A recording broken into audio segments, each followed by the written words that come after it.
Hey everybody, welcome back to the True North Life Homestead. My name is Jillian and today we're talking about sequential planting.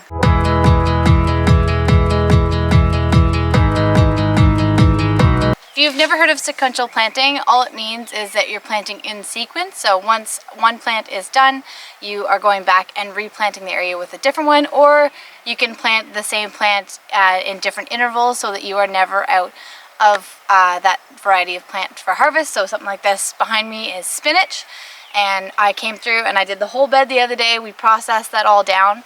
Usually what I do is fresh cut it, blanch it, chop it up, and freeze it in ice cubes, and then vacuum seal it so that we've got it for the rest of the year. And we just pull out a cube or two depending on how many people we're having for dinner, and it's beautiful garden spinach that we've get to use all year long, which is awesome. But that's done now. And these plants are starting to come back a little bit, but it's more of the thicker cut stuff. It's time for this stuff to come out for the season, or at least for this round. More of it will probably go back in here for the fall, but it's getting too hot for spinach anyway. It's going to start to bolt. We've got a couple of flowers in here too that I can show you as we're going through. But what we're going to do today for our sequence planting here is that we are going to pull out the spinach that's in here. It's getting a little bit too hot for that, and we are going to pull the irrigation up, put a little bit more fertilizer in. Even though we don't necessarily need to, this soil that we've got in here right now isn't the greatest, so we're going to fix it a little bit as we have the opportunity. And we are going to plant our next crop. We need something that's fast and is good for hot weather. And because I've already got beets and I don't want this many radishes, we're going to go for peas today. So we're going from spinach to peas, probably back to spinach in the fall.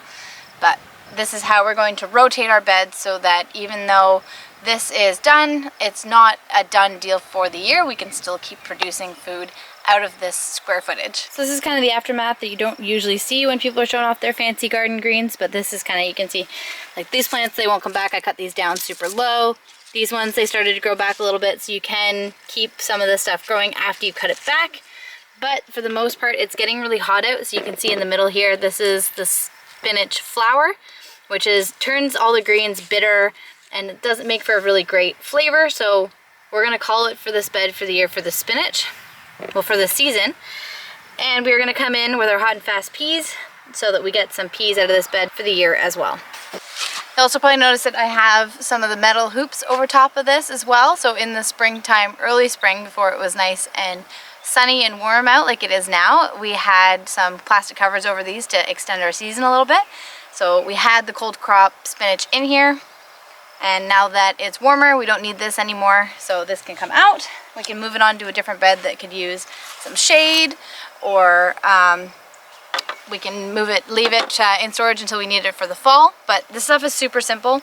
It's just a bendable wire that you put a plastic cover or the shade cloth over top of for the season, and it covers the beds really easy. So I highly recommend, if you guys are looking for a cheap and expensive way to get your garden beds or your rows covered, if you can find just a thin bendable metal then that's sturdy, but it needs to have some flexibility to it, that you can just put some either greenhouse plastic over top or some shade cloth that you can get super cheap online, so that you can extend your season, so that you can keep spinach in the ground for a little bit longer. If I wanted to replant this, because I already have these in the bed, I could. So even though it's a cold weather crop, we could keep these up over the bed, put some shade cloth over top of it, and this would probably last us all season, and I could keep it spinach. However, I don't really want to do that. I would rather use the seasons that I have it, because spinach is a cold weather crop. It does get cold here for an extended period of time. So because it gets cold here longer, then I can come back again later in the season and plant a cold weather crop, especially a short season cold weather crop like the spinach, and we won't have to worry about it as much. So instead, we're going to take advantage of the sunshine, plant a hot warm weather crop that will not take as long to give us some fruit. And also, I love peas. We're going to be planting sugar snap peas in here, which I think are absolutely great. So this is going to be a delicious bed that we get to eat out of for this summer.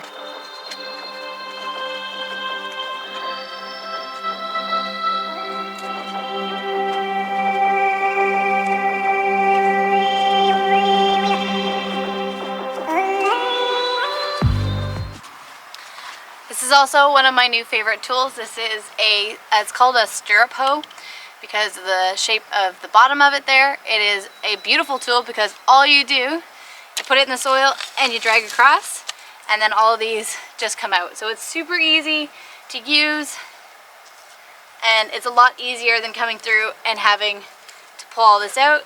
And it loosens up that top little bit of soil for you so that it gives your young plants a little bit of a better advantage for establishing good roots. And it also mixes up the compost that you have in there.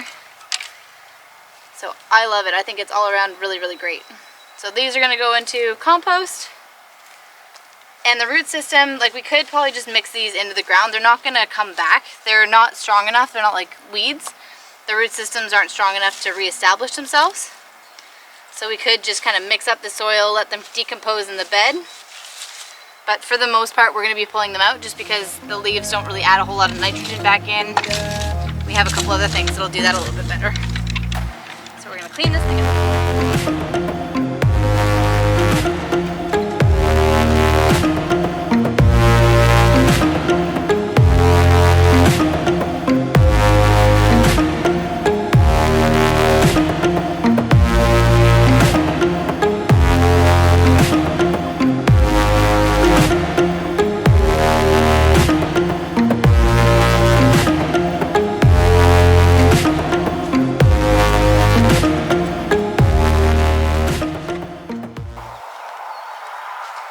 It's also a really good opportunity to go through and just check for weeds and any bugs that might not want to be, just to check the overall health of your bed. I'm not super impressed with the soil that's in these ones. I think I've mentioned it before in a couple of our previous videos that it's always good to double check where your soil is coming from. This is something that we got from, like, this is the same soil, the same company that we used 2 years previous, but then they delivered, last time we got from them, they delivered really crappy soil. Even though it was the same stuff we usually get, so I'm not sure what happened there, but gotta use what you can get. So this stuff we're just gonna be fixing over time. Maybe if I'm feeling fancy later on, I'll dump it all out and I'll restart, but it's also a good opportunity to just to fix it and work on that skill a little bit here.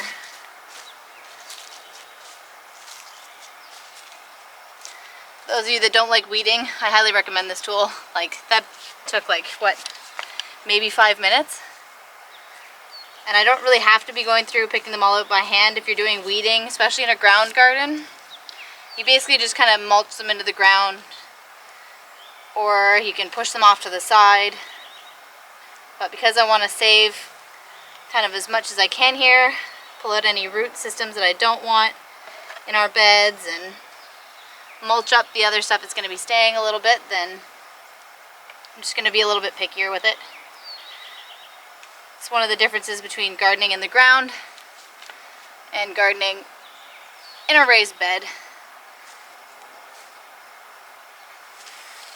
Do you have to be super picky with it? Nah. Can you be? Absolutely. You can always be pickier with stuff.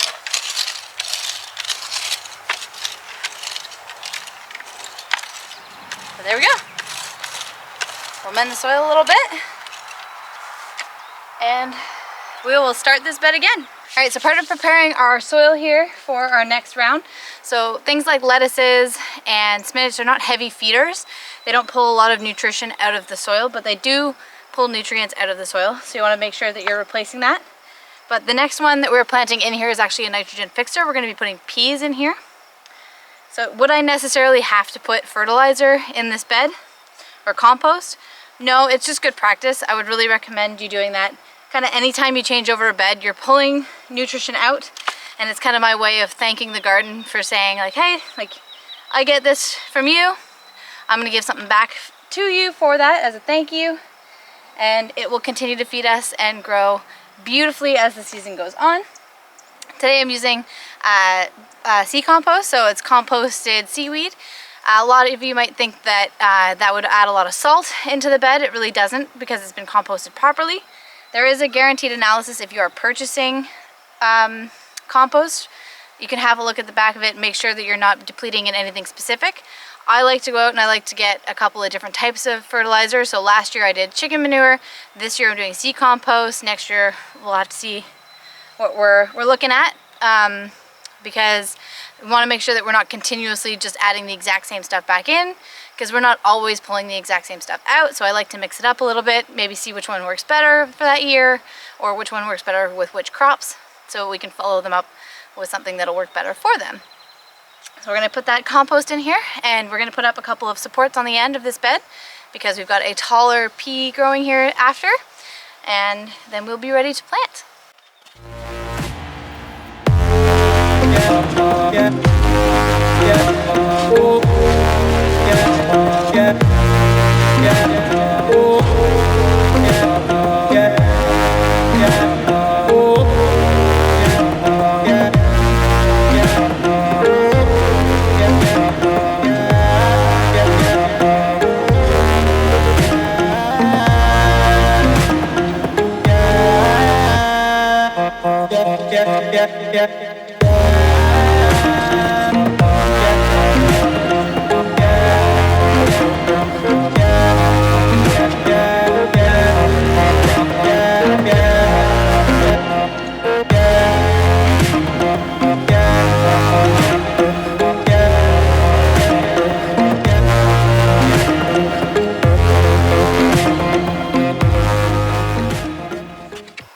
Doesn't that look beautiful? Oh my gosh, this nice, rich, beautiful black soil that we get to see now.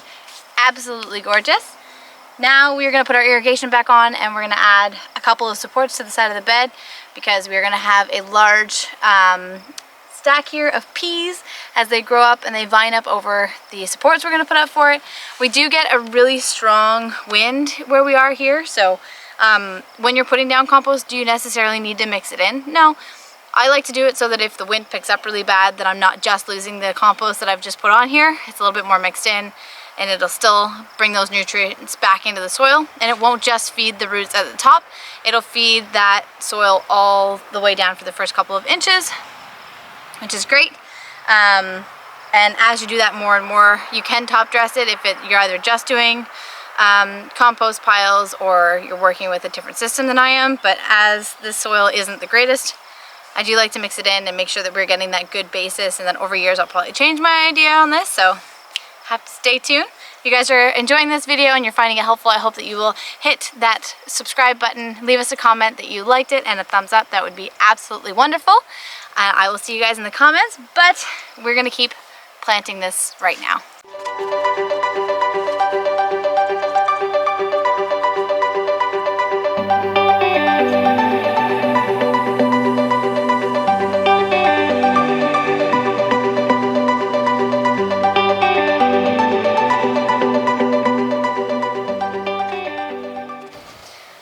Irrigated. This stuff, these kinds of tubing, I like that I can kind of pull them off, swivel it, and then come back and put it back on after I've dressed the bed. Makes it a lot easier for working with it, and it also creates my lines that I already have to plant the bed next, and it makes it a lot easier for making sure that it's watered. Time to add the supports.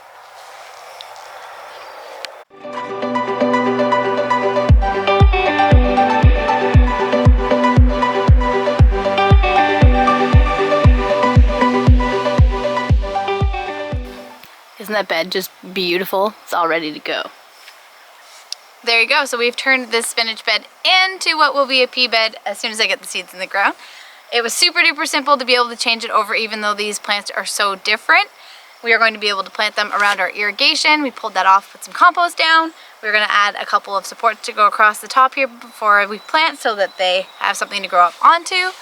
And if you've noticed, of course, I'm a big fan of repurposing, so these are more of those posts that I mentioned that I can recycle from an old deck from my cousin.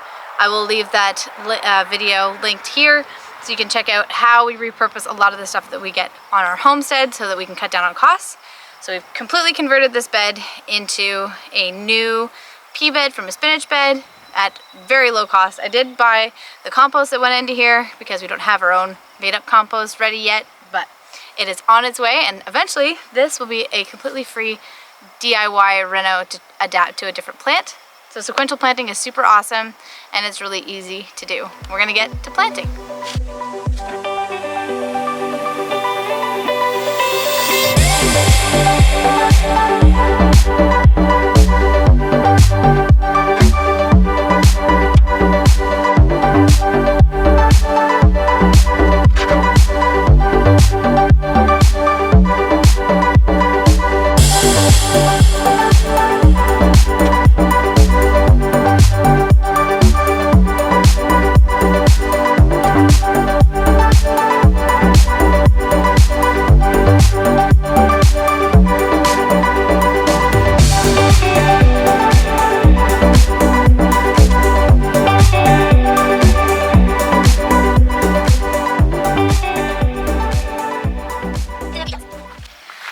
Don't you just love my even spacing? Oh yes, very much fun. So I'll bring you guys a little bit closer so you can see the next steps.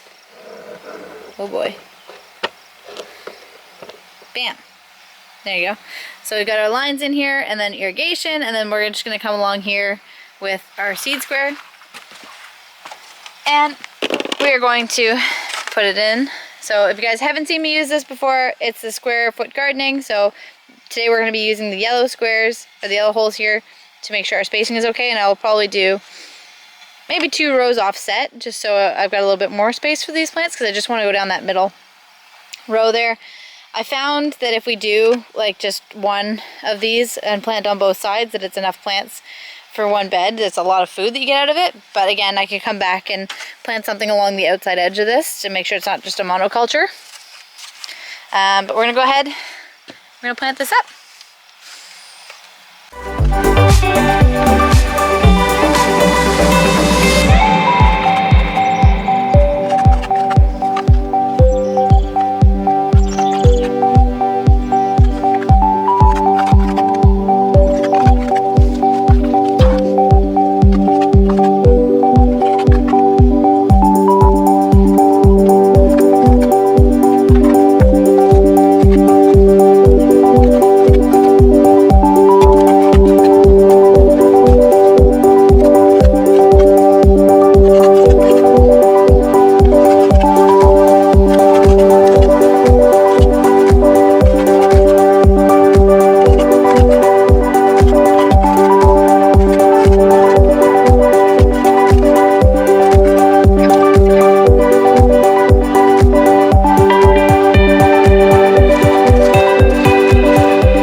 There we have it, folks. So that is our peas planted. So now all we have to do is wait before we get to enjoy this beautiful bed again. It's been repurposed, so basically we started again from scratch like we did in the spring, where we came through, we cleaned out all the debris that was in the bed, composted it, set up the irrigation, planted it, and we also set up some trellis for the peas because it is going to need a little bit more structure than spinach. And we also have already gotten a bed of spinach out of here. So sequential planting can be really, really good if you guys want to keep your garden going all year round, especially if you have kind of a wild climate like we do here up in Canada. We are really, really cold, and then all of a sudden it's really, really hot, and then all of a sudden it's really, really cold again. So you can really take advantage of these different areas. As long as you're planting short season crops, we can take advantage of the cold, hot, cold, and we can hopefully get 3 rounds of planting into these beds. It can be really hard to pull plants out that could potentially keep going, but if you realize that you're trying to feed yourselves, and for me, I'm also donating to food banks, so I'm also trying to feed community. So when that bed is spent, or it's given the majority of what it can, it's time to pull those plants out, and it's time to move on to the next thing that will give us the most that it can. So thank you so much for hanging out with me, guys, today. Hope you stick around and hit that subscribe button, and we will see you guys next time.